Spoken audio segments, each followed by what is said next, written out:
이번에는 네. 저희 그 소부장 투자 전략, 네. 소부장에 대한 이야기 해볼까 하는데, 네. 소부장이 소재, 부품, 장비죠. 맞습니다. 네, 오늘 이거에 대해서 이제 이야기 이제 해주신다고 하는데, 네. 소부장은 일단 무엇인가요? 질문 네. 너무 딱딱한가요? 이야기 근데 부탁드려요. 이미 PD님이 다 얘기를 해주셔가지고 네. 말 그대로 소재, 부품, 장비이고 사실 이제 주식 투자하시는 분들은 최근에 이 소부장 단어 많이 들어보셨을 것 같아요. 그만큼 최근 주식시장에서 굉장히 관심을 많이 받고 있는 단어가 아닐까 싶은데 이제 완제품의 부가가치와 경쟁력을 결정짓는 중요한 3개 요소라고 생각을 하고 있습니다. 소재, 부품, 장비, 소부장. 사실 이제 산업혁명의 진화에 따라서 제조업의 부가가치는 완제품에서 소재 분야로 이동하는 추세인 것 같고 첨단 신산업일수록 소재의 기여율이 훨씬 높고 기술을 보유하고 있는 기업들의 장기간 어떤 경쟁력이 확보될 수 있다라는 측면에서 우리가 소부장 기업에 대해서 관심을 가져야 될 거라고 생각이 들고요. 특히나 우리가 이제 코로나 이후 그리고 몇 년 동안 지속이 되고 있는 미중 갈등 속에서 이제 글로벌 공급망 위기에 대해서 뼈저리게 느끼고 있는 것 같아요. 그 글로벌 공급망 위기에서 핵심이 되는 것들이 바로 소재, 부품, 장비이기 때문에 이런 부분들을 좀 우리가 유념 있게 보고 그 안에서 투자의 기회를 찾고자 오늘 이렇게 또 자리를 마련을 했습니다. 네. 좋습니다. 바로 다음 질문 해볼게요. 네네. 이 소부장이 정말 중요하다고 하는데, 네. 왜 중요한가요? 코로나나 이제 러시아 우크라이나 전쟁 그리고 중국의 코로나 봉쇄가 정말 오랫동안 지속이 됐어요. 다른 국가들은 그래도 한 1년 정도 좀 인텐스하게 하다가 조금씩 완화를 한 반면에 중국은 3년이라는 시간 동안 도시 전체, 국가 전체를 꽁꽁 묶어놨기 때문에 중국에 대한 소재의 의존도 그리고 광물의 의존도가 생각보다 굉장히 높더라고요. 그러다 보니까는 전 세계 어떤 경제의 흐름이 약간 동맥경화처럼 꽉꽉 막힌 그런 경험들을 했습니다. 특히나 한국의 입장에서는 한국의 경제 구조는 원재료를 수입을 해가지고 완제품을 수출하는 그런 무역 중심의 경제 구조로 더 이 공급망 교란의 상황 속에서 굉장히 영향을 많이 받았는데요. 앞으로도 코로나는 완화가 됐지만 미국과 중국의 어떤 패권 전쟁이라든지 글로벌 공급망 경색 속에서 많이 느꼈던 그런 어려움들을 우리는 또 에너지로 볼 수가 있는데 그 에너지가 친환경 에너지로 넘어가는 그런 전환의 가속화가 올해부터 더 속도를 내지 않을까 싶습니다. 그러한 상황 속에서 우리 이제 정부도 국내 소부장 지원책을 강화를 하고 있는 상황이에요. 그렇기 때문에 특히 이제 국내 주식 투자하시는 분들은 이런 어떤 일련의 흐름 속에서 소부장의 가치를 한번 발굴하시고 투자의 기회를 잡는 것이 좋겠다 그런 생각을 하고 있습니다. 네, 방금 정말 중요한 이야기 해주셨는데 네. 아마 전 세계 모든 사람들이 다 느낄 거예요. 네. 우리가 이 글로벌 공급망 위기란 말이 왜 나오냐. 그 중국의 의존도가 정말 절실하다는 거를 아마 많은 분들이 느끼셨을 거예요. 네네. 이 주식시장뿐만 아니라 예를 들어서 이제 요즘 뭐 해외 직구 많이 하시잖아요. 작은 거 뭐 하나 시키더라도 뭐 핸드폰 케이스나 이런 것들 맞아요. 시키더라도 택배가 오는 시간이 다릅니다. 맞아요. 뭐 5일에서 일주일 오던 게 막 3주, 4주, 한 달씩은 기본적으로 걸리더라고요. 맞습니다. 이런 작은 것들부터 해서 맞아요. 주식시장까지 중국에 대한 의존도가 얼마나 우리가 중요한지 네. 이거를 글로벌 공급망을 통해서 많이 느낄 수 있더라고요. 네. 다음 질문 해보겠습니다. 네네. 네. 우리 정부도 이 소부장 기업에 대한 정책을 꾸준히 시행하고 있는데 네. 또 과거의 정책과 현재의 정책 그리고 향후에 이런 또 흐름들 어떻게 예상되시나요? 네. 뭐 최근에 그 기사를 통해서 많이 보셨겠지만 2019년에 있었던 그 일본의 소재 수출 규제가 완화가 됐다 이런 얘기 들으셨을 거예요. 2019년에 일본의 수출 규제가 있었어요. 그 수출 규제 품목은 이제 반도체 소재 쪽에 집중이 됐었었는데 2018년 10월에 이제 한국 대법원이 강제징용 피해자들에게 일본의 이제 피고 기업들이 배상하라라는 판결을 하면서 일본이 좀 화가 많이 나서 그러면 니네들의 산업 구조를 봤더니 반도체가 굉장히 많은 부분을 차지하고 있고 우리가 거기에 타격을 줄 수 있는 소재에 수출을 하지 않겠다라고 발표를 하면서 우리가 그때부터 소재의 중요성을 느끼면서 소재의 국산화를 해야겠구나. 우리가 이런 어떤 지정학적인 불안감이 생겼을 때 우리가 우리의 경제를 우리 스스로가 계속 앞으로 나아가게 만들 수 있는 그런 것들은 소재의 중요성이 굉장히 크다라고 느끼면서 2019년 8월에 정부가 소부장 경쟁력 강화 대책을 발표를 했습니다. 그 이후에도 뭐 2020년에는 소부장 2.0 전략이라든지 그리고 이제 새 정부 들어서면서 2022년 10월에는 또 소부장 정책 방향에 대해서 한 번 더 언급을 했어요.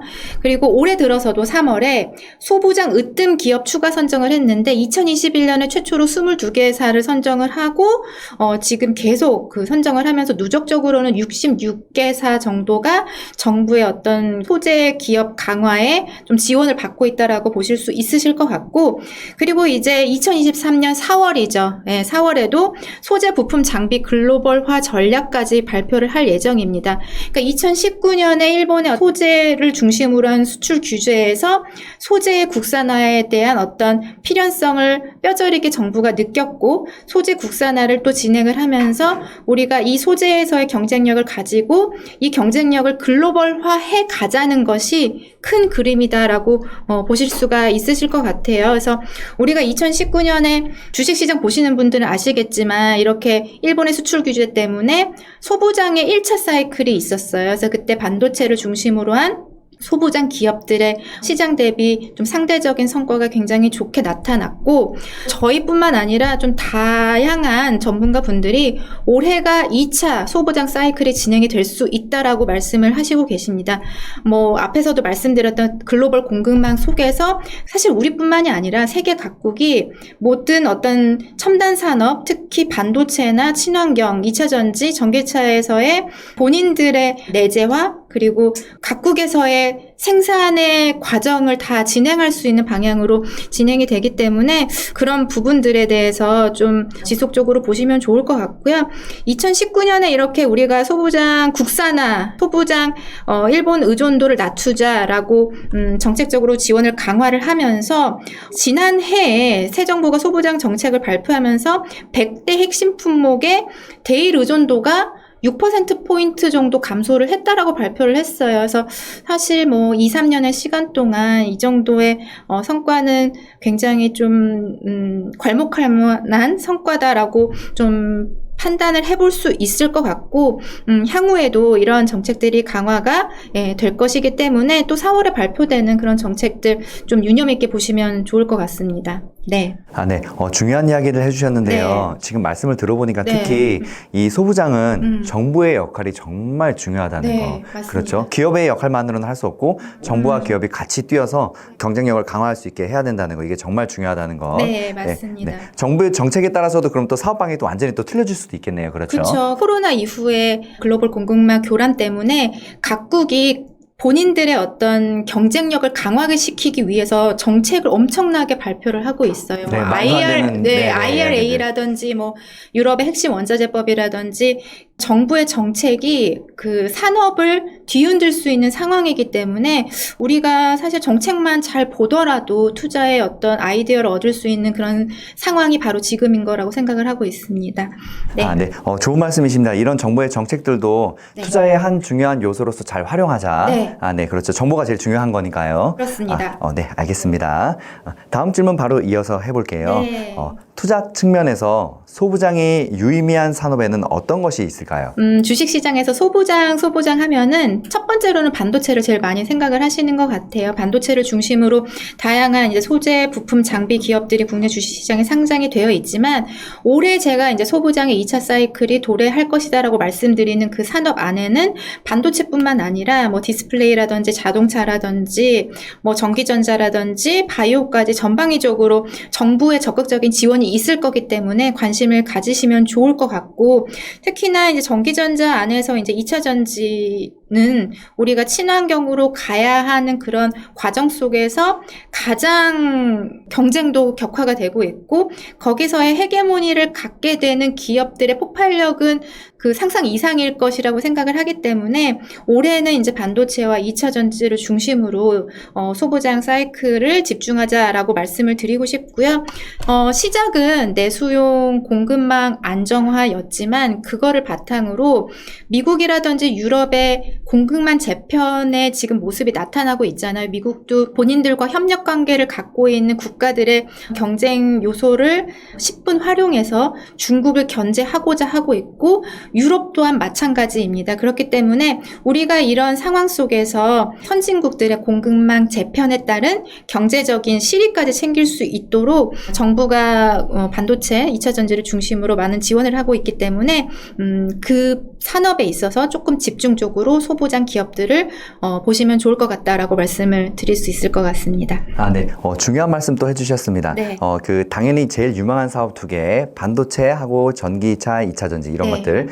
기본적으로 여기 두 개만 투자하면 일단은 손해볼 일은 없다는 게 어느 정도 지금 최근에 증명이 많이 되고 있잖아요. 그렇죠? 맞습니다. 네. 그런데 반면에 우리가 지금 이제 이런 것들을 투자하는데 별로 생각을 안 해도 됐던 요소들을 이제 또 생각해야 된다는 거. 그게 바로 정부의 그 무역 정책들 같은 거. 네. 또 우리는 고래싸움에 새우등 터지는 나라잖아요. 나라죠. 안타깝지만. 네. 그렇기 때문에 이런 것들의 요소에 또 엄청나게 민감하게 또 반응을 하고 시장에도 그만큼 많이 영향을 줄 수 있다는 거. 네. 네, 이런 정책을 많이 파악해야 된다는 말씀이시죠? 네, 맞습니다. 명심하겠습니다. 네.